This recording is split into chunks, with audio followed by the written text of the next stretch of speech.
And I have to admit, it's one I'm just about that thrilled to be preaching on. It's one where a lot of people have taken that text to do whatever they already feel like doing. So, men, I might anger you today to tell you this isn't a passage to justify beating your wife like it has been in the past. Women, this doesn't mean you can run off and do whatever you want, so you might get mad at me today too. But our goal is to examine the roles of men and women. And if you have spent any amount of time in public, I'm guessing you have noticed that men and women are completely different in almost every single area. Right? If a problem presents itself, men tend to respond one way and women tend to respond another. And this isn't vast overgeneralization, but there are some characteristics and traits that emerge. And so we are going to examine it and say, what makes a biblical man or a biblical woman function, and how do we relate as a church and as individuals in our society?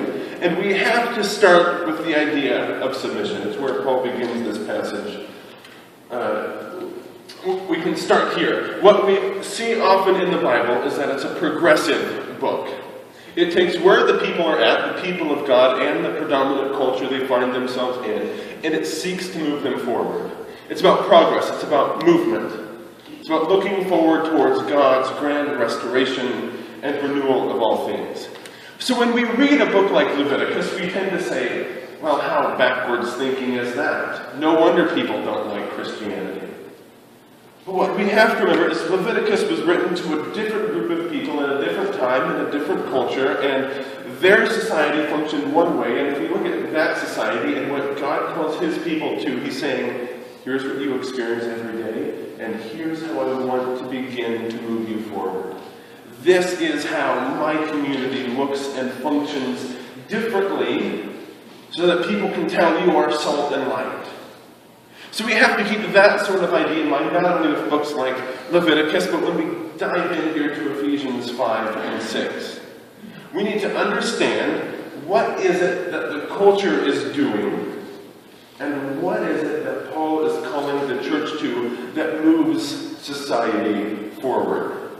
So this idea of submission, most easily understood, is about being appointed. We can go ahead and put that up on the screen. So to submit is to be appointed. It's to look after one another.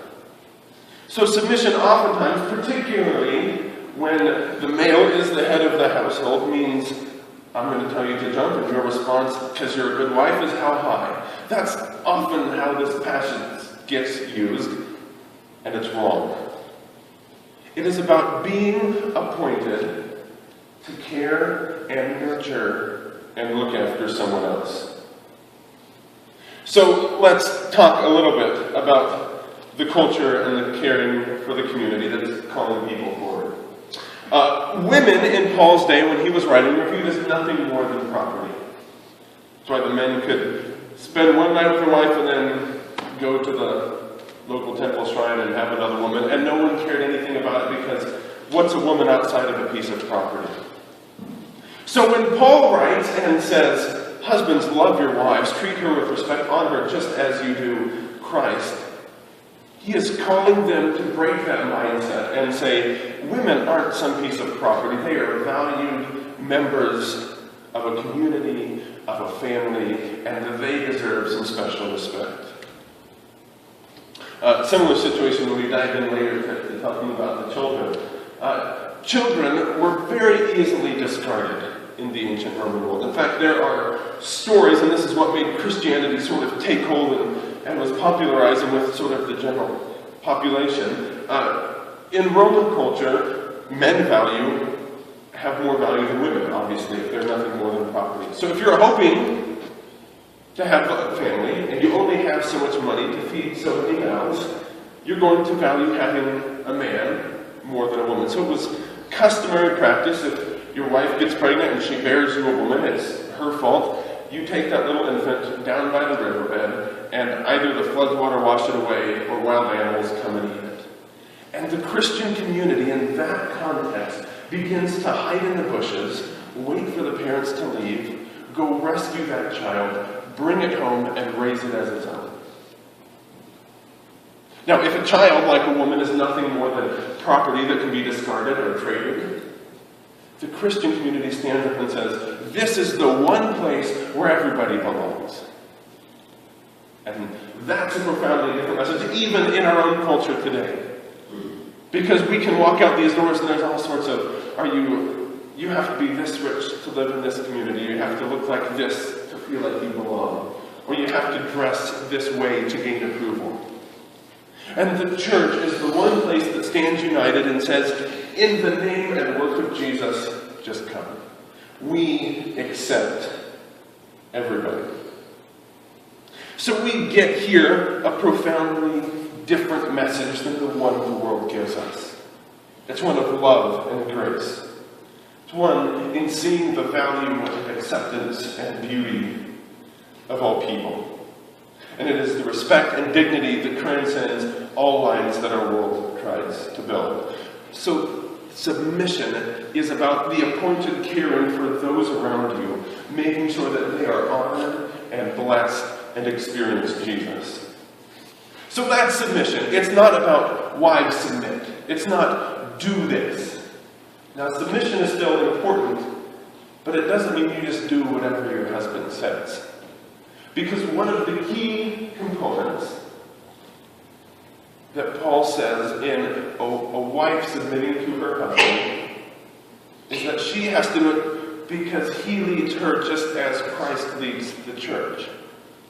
Which first of all means we have to realize Christ doesn't lead the church any place that would cause it to sin. So if a husband stands up and says, woman, you need to do this, and it's sinful, the woman, well, has to submit, but she needs to do so lovingly and say, that's not what Jesus would do, so I am appointed to care for you. That's what submission means. If I'm appointed to care for you, husband, you're being a pretty big bonehead right now. And I'm going to stop you from doing something stupid. That's good biblical submission. Keeping someone else out of trouble when they don't know better. So let's talk more broadly here about wives and women. Next slide. I think we could generalize, and again, I don't want to overgeneralize anything, but by and large, more women happen to be what we might call receivers. They're more hospitable. They're more invitation-oriented. They're more about identity in relationships. That if you know someone who is very open and very hospitable and loves having people over, a lot of times it's women. Now, men do it too. Again, we're not trying to overgeneralize. But women find their identity in creating community where people feel accepted. They're loving. They're nurturing. They want to make sure everyone gets taken care of. That's why we need a mom, because when I fall down and skin my knee, Dad says, walk it off. And Mom says, let me go get a Band-Aid. Right? She's hospitable. She's inviting me in. So women are most unhappy, generally, when they tend to neglect and reject their identity as hospitable people. It's not about vocation, it's not about gender roles, it's about looking and saying, women, the way God made them is to make sure people feel accepted. They're loving and gracious and hospitable.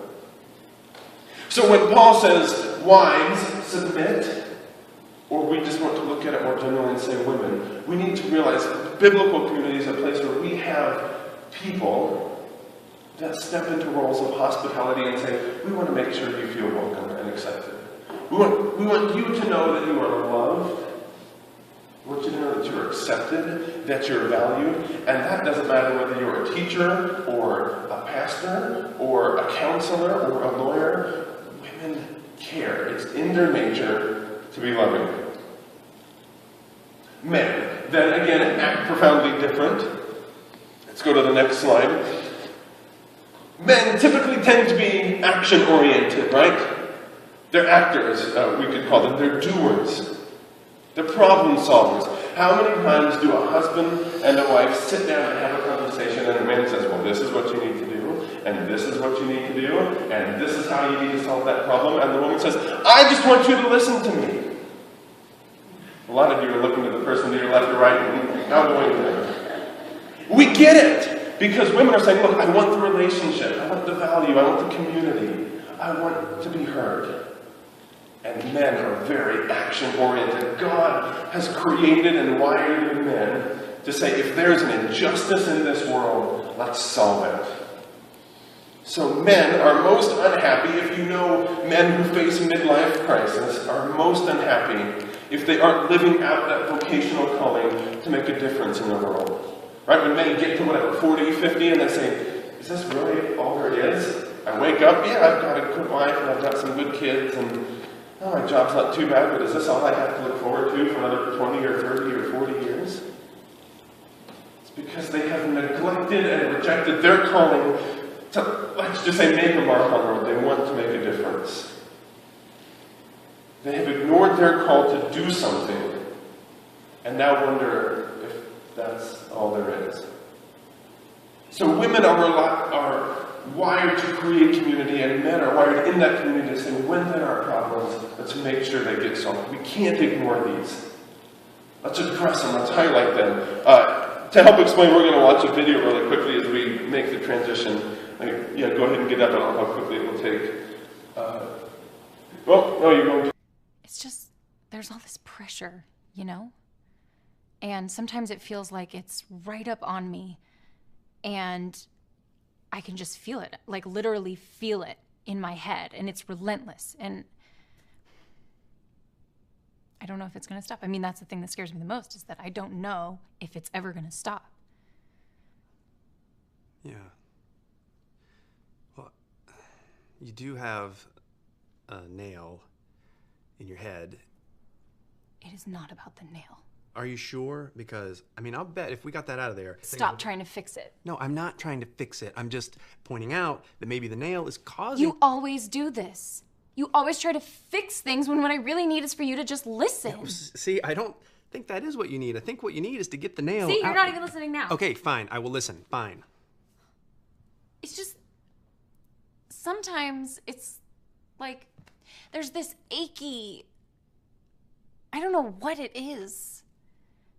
And I'm not sleeping very well at all. And all my sweaters are snagged. All of them. Yeah, that sounds really hard. It is. Thank you.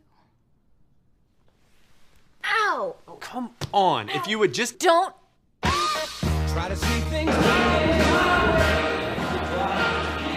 So how many of you have had conversations where you say, it's not about the nail? Because we approach it from different standpoints. So submission biblically for a woman is to say, I need to be living in a space where I am open and accepting and loving and creating community for those around me that feel excluded or left out or disenfranchised or forgotten. And the man says, in the midst of creating that community, let's actually do something to solve the problem. So submission is about being appointed to care for one another.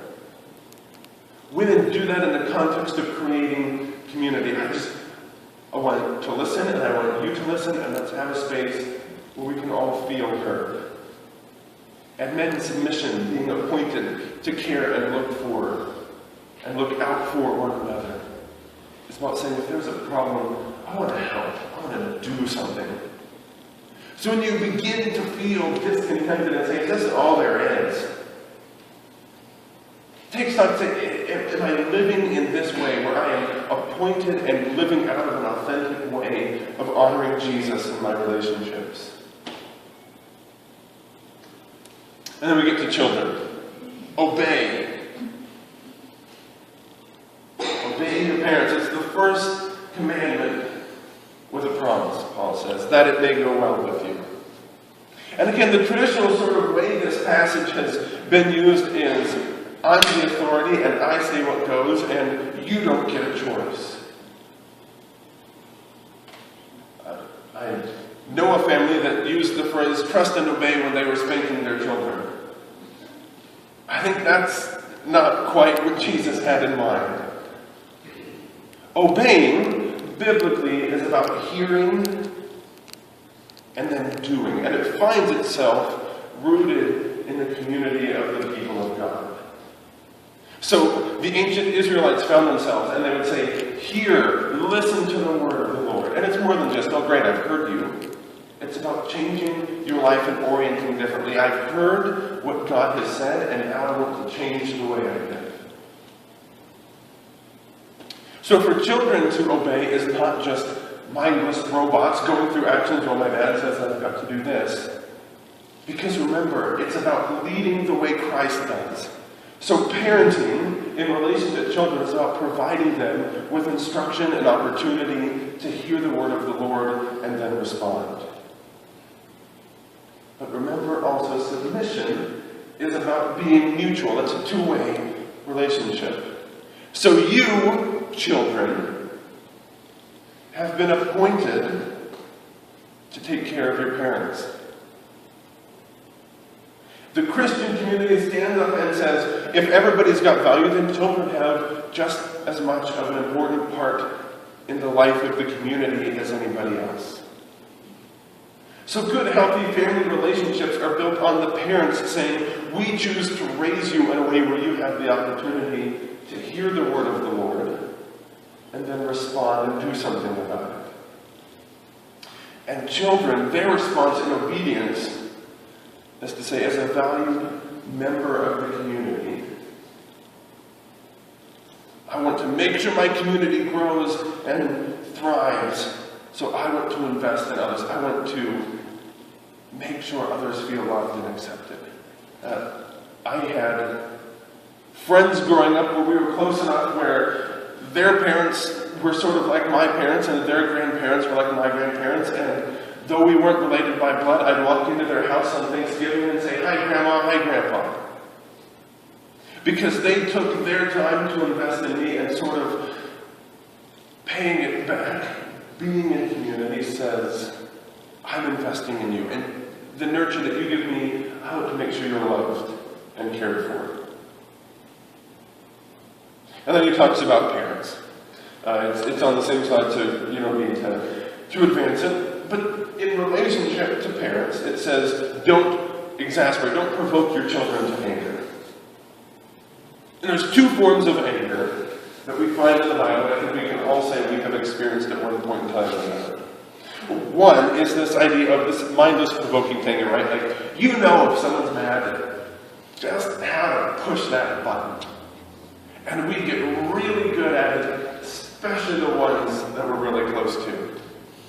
Lisa and I were going to dinner last night, and I knew that if I say that, she's going to get mad. And being the good husband I am, I went ahead and said it, and paid for it later. Right? If we're close to somebody, we know what is it that's going to tick them off. Maybe if I leave my shoes right here, so when they walk in from a busy day at work and they trip over them, or I'm going to leave an unwashed plate in the sink, or I'm going to say that little comment, or I'm going to leave my side of the bed untucked, or whatever it is, we know what it is with those that we're close to that just sort of gets them going. The mindless provoking to anger. The other kind is anger towards injustice that requires action. That God says, if I see the sin of my people, or I see the injustice that you tolerate, and it makes me angry, and I have to fix it. And the kind that Paul identifies here is that mindless provoking to anger. So when we read, don't exasperate your children, don't provoke them to anger, parents, don't do something just to tick your kids off. Because we can do that. We're not above the petty little games that we look at our children and say, well, why would you do that? We play it too. And being in a good community says, I'm not just going to go around pushing people's buttons because I like the reaction. Saying, I want to point people towards injustices and then get them to do something about it. So don't pass on that sort of mindless anger, the fun games of, hey, you want to know how to get your mom mad? Say this. It's you know that there's this solution that I think you can help fix. And creating a space where children can find their gifts and their calling and the way God has made them. And in the context of the Christian church, we'll live that out to say, we do this and we do it with our children because they matter. They're an important part of the community, and they can help make a difference.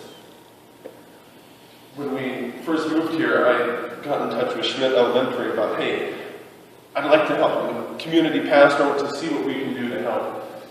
And you know what? I have emailed them a half dozen times and never gotten any sort of response.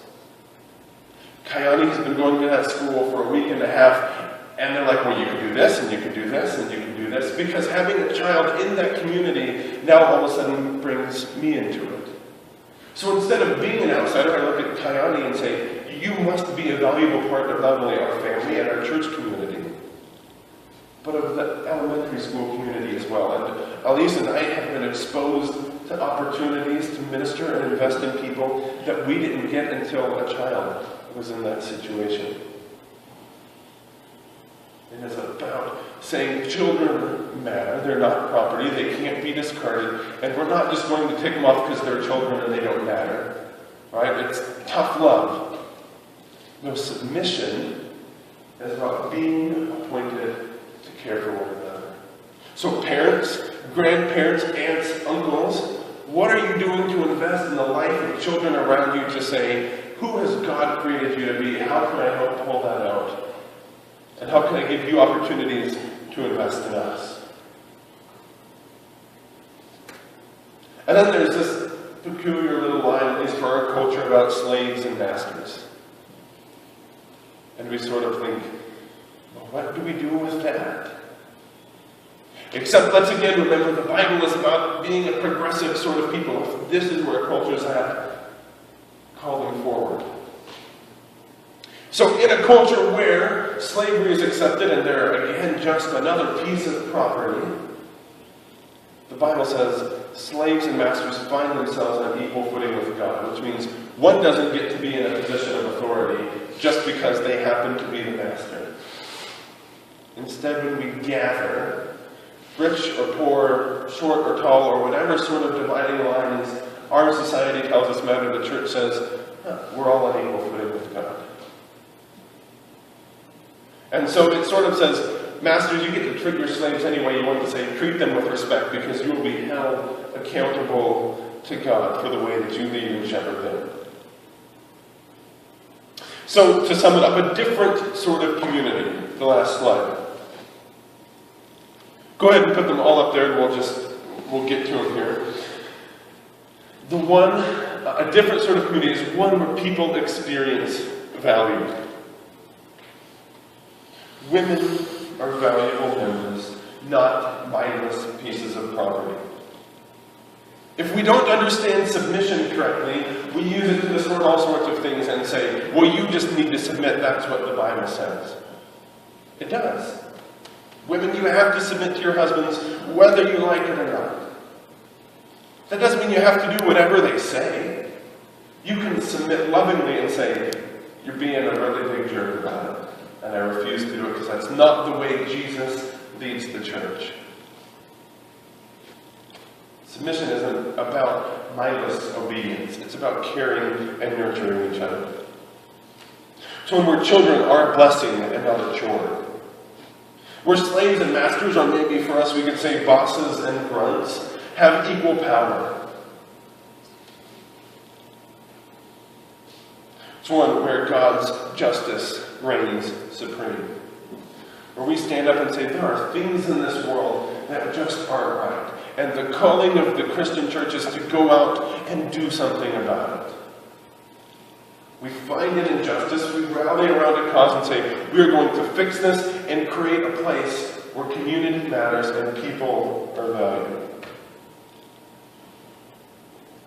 There was a show on a few weeks ago where someone went into a foreign context, dressed up, you couldn't tell who they were, and said, I just want to learn about this community. Why are you here? What are you doing? And it was in the context of a community garden.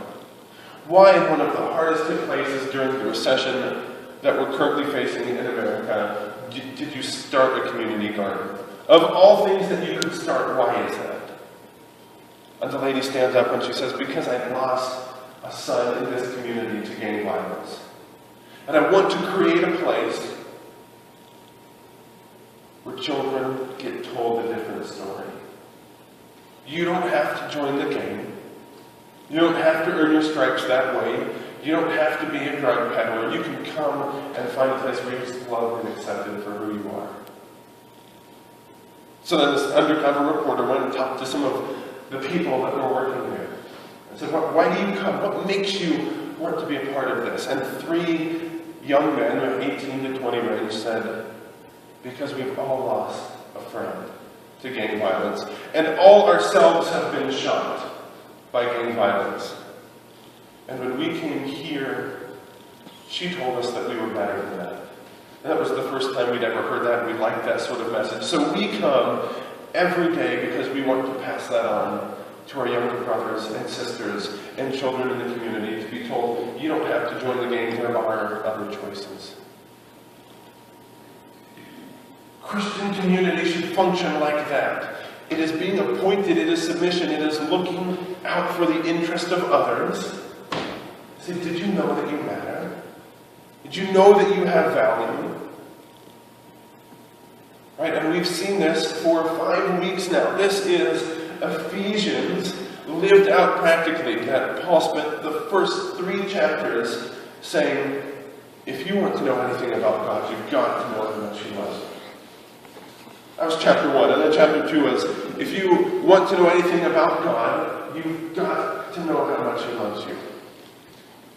And then chapter 3 of Ephesians was, if you want to know anything about God, you've got to know how much He loves you. Paul spends 50% of his time in this letter saying, you need to understand just how much you matter to God. And not until chapter 4 does Paul get to this, so how are you going to live differently? What does it look like for the church to stand up and say, we're different than anything the world has to offer? Well, it comes out of submission, not out of hierarchy, not out of power, out of love and concern and consideration for the other person. The Christian community is one where submission reigns supreme, where we say, look, this may not be what I want to do, but I clearly see it being beneficial to you, so I'm going to give up my own preferences to make sure that you can grow and thrive. It's about looking at a watching world that is hurting and longing for a different story and saying, did you know there's a place where you can matter, where you can be accepted and you can be forgiven, and you can just come and participate and have value. That young men who were once told, all you'll ever amount to is someone who can perform murders for us or be a part of our gang, or you are nothing, you are worthless. Someone stood up and says, no, my faith compels me to tell them, you matter, and you have a whole host of options. Well, at the end of the story, the person that was undercover and had disguised himself revealed and said, look, I've actually got some money, and I've been in this community looking for places to invest it, and I want to give, this is a community guard that gets by on about $5,000 a year. He says, I want to give your organization $30,000 to plant more community gardens. So you can take that message and spread it. And then she pulled those 3 young men aside and said, each of you personally has been affected by this, haven't you? Yes. Well, because you are committed to getting out and providing that message, I'm going to give each of you personally $20,000 to go to college. And young men who from an early age had said, you're nothing more than a statistic, have now broken that cycle, gotten degrees, and are saying, we have come back to our community to say, there is something else that matters here. And the Christian community functions the same way. For you are the body of Christ, Paul says here in this passage. You live and operate in this world precisely the way Jesus did. And through submission, that means you're always looking out for the interest of others. That Jesus, even when it says he was tired and needed alone time, if people came, he said, let me give. Because I want you to know just how crazy God is about you. So if we loosely title this idea family values, the family values not only for your immediate family, fathers and sons and husbands and wives and daughters and aunts and uncles and grandparents, But the extended church body is to say, what are you doing to invest in those around you? And if you've got some sort of churning in your stomach that keeps you awake at night saying, is this really all there is? Paul says, well, what are you doing to make sure others are careful? Because that's the way God created you. Now that you find yourself created in His image and a part of His community, how are you blessing others with that gift? And in answering that, we find the answer for the church to live faithfully. Let's pray.